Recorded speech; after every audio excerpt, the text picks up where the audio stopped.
Hello world, I'm an average Joe and I play games, and man has it been a while since we posted something to the channel and since I fired up Destiny. So I have two videos that I want to get out for you guys. First, I've never really explained why I stopped playing Destiny, so that's what this video today is going to be about. And I also owe you guys an update video on just what has been going on, real life stuff. That video will be the next video that will come out maybe tomorrow, maybe the day after.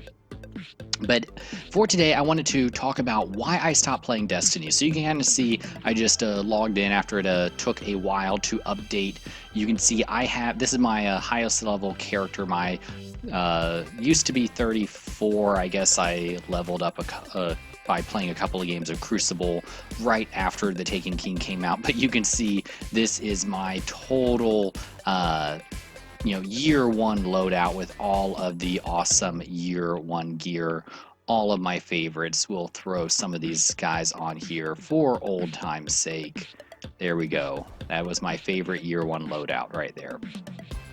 And what I wanted to talk about today is why I stopped playing Destiny, because I stopped playing Destiny cold turkey. And the reason why I did so is because of the way that Bungie handled The Taken King when it came out. Now, this will definitely not be a bash Bungie video or anything like that, because Destiny is a good game. I had a ton of fun playing Destiny in year one. To this day, I will still say that Destiny is the smoothest, best feeling first-person shooter that I've ever played, hands down. But when The Taken King came out, I felt a deep sense of betrayal, and it took me a long time to really put my finger on it. And I finally did that, and finally ready to get a video out here and kind of explain where I went and why I stopped playing cold turkey. And the reason is that I really bought into the 10-year vision of that you will be able to play your Guardian for 10 years. Kind of all the marketing hype that Bungie did kind of throughout, before Destiny came out and throughout year one, is that this is a 10-year plan, and this is a 10-year game, and everything that you do for your character, you'll be able to play with that Guardian throughout the 10-year life cycle. And then The Taken King came out. And overnight, what they did was they took all of the year one armor, which you can see this is my ultimate year one, PvE loadout. I used this a ton, and it took me a long time to gear up to this level. To gear up to the perfect stats of what I wanted, the perfect rolls. It took me forever to, get my Gallarhorn. I quote unquote earned it through, playing nightfall after nightfall. Same thing with some of these other Vault of Glass weapons, and spent all of my time grinding out the Prison of Elders to get the Etheric Light to upgrade my gear to the level that actually this is not right. There we go. To get it up to the level that I wanted it to be, and to get the perfect rolls and everything. And I was able to get my Sunsinger rocking the Light Beyond Nemesis as the kind of a team medic role is what I would play a lot of the times. And spent a lot of time getting the gear drops so that I would have max discipline, max strength.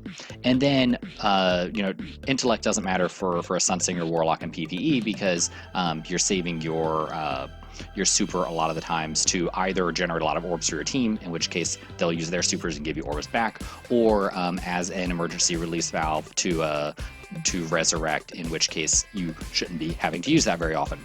So worked a lot of time getting max discipline, max strength, and you can see in year two what happened to that armor value. All of the time and effort that I spent in year one to get the perfect gear literally overnight became worthless. Not only did my weapons stink, because there's no option to bring your weapons forward to level them through, my gear suddenly stunk as well. I mean, look at this. You can see my discipline, my grenade cooldown is at 50 seconds. Same thing with my strength is at 50 seconds. In year one, this armor gave me a 20-second cooldown on each. I could not even go back and play year one content with this setup because I do not have, it's not properly geared anymore. It's half geared. And that's where my deep sense of betrayal came from, because what my identity as a guardian was not in my class or the the class abilities. I mean, I leveled up all the way to level 20 and fully leveled both of my subclasses within 2 weeks of owning the game, because it's so easy to level a subclass. But it took me literally a year to unlock all of my gear and to get it perfectly just the way that I wanted it, all to be wiped out literally overnight when the Taken King was released. And that's where my deep sense of betrayal came from, is my identity as a guardian was in my gear, not in my guardian. And when my gear suddenly became useless, I felt like the entire year investment that I had put into the game, and you guys can go back listen to my old videos. I am throughout year one, I was a big Destiny or a big Bungie apologist. I defended the game throughout all the criticism that Destiny received throughout year one. I stuck up for Bungie, and then when that happened, when Taken King came out and all of my gear went away, I didn't want to invest another year into the game to gear up to the perfect year 2 setup just to have it be wiped out when year 3 came around and year 4 came around and year 5 came around, etc. And so I just stopped playing. I'm kind of over it now. I think I can go back and play this game, mainly just normal Crucible. I'm not going to get on the gear grind anymore. Whenever I want to play an FPS game, I'll just fire this up. I will switch over to my my PvP setup, which is this bad boy here, and drop on,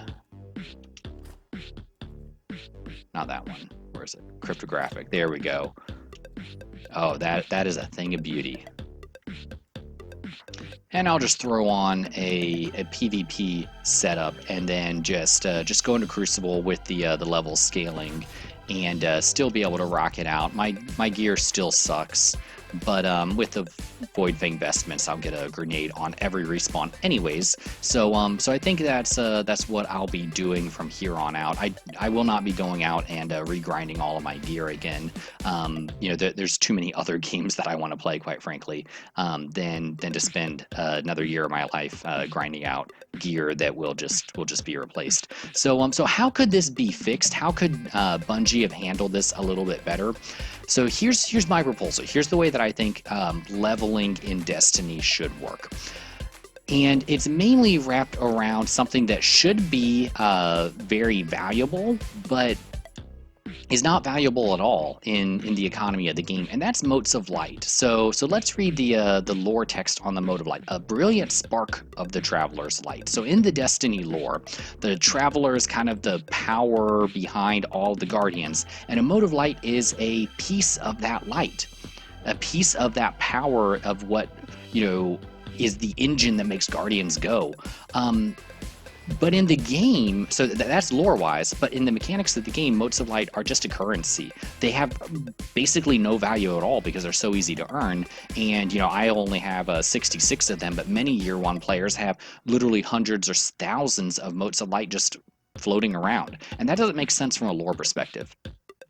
So I think the way that that leveling in Destiny should have worked is whenever you earn a mote of light, what you can do is you can come into any one of your weapons, or you can come into your any one of your armor, and you can take that mote of light and use it to increase the attack value of your weapon by 1, or the armor value of your weapon by 1, and then still have your light calculated however this new light system works based on the value of your armor. and have all of the new stuff. Maybe it drops at instead of 170, maybe all of the new Taken King gear drops at 200 or 190 or something like that, where you get a little bit of a power increase. But if you wanted to take 20 motes of light, and let's say I really loved Fatebringer, my favorite FPS weapon of all time, if I really wanted to bring Fatebringer along with me, I could do that by investing my motes of light to raise it to the maximum attack value in year 2, the Taken King, whatever the maximum attack value is, I don't even know. And so that would give you an option. You can use the new stuff, you can use the old stuff, but with investment. I think that would provide the most flexibility and it would allow me to mix and match, because maybe I really like Fatebringer, but you know what? I was never crazy about these Kelbreaker gloves. They're just strength. They don't have that good of bonuses on them. So maybe there's some year 2 gloves that I really like better, and then I can mix and match, and that gives me character customization and allows me to continue to use the gear that I've fallen in love with throughout year 1, because I don't want to stop using this stuff. This stuff is awesome, but Fatebringer, it sucks in Crucible, and there's no year 2 content that I can use it with, and that's sad to me. So there you go. There's my proposal. Nothing will really change by me throwing that out there, but I never like to criticize without also providing a suggestion on constructive criticism, I guess, on how to fix the situation. So there you guys have it. That's the reason why I stopped playing Destiny cold turkey. Like I said, it took me a while to kind of figure out in my own mind why I felt such a sense of betrayal, but I figured that out a little while ago, and was finally had an opportunity to verbalize it to you guys. So there you go. Hit that subscribe button to follow me on all of my other content. In the middle of doing a Halo blind Let's Play, never played Halo before, so if you are a Bungie fan, you may enjoy that. Hit that subscribe button, follow me on Twitter, do whatever it is you guys do, and we will see you in the next game. Know you've been a good friend, and that's in the thick and thin.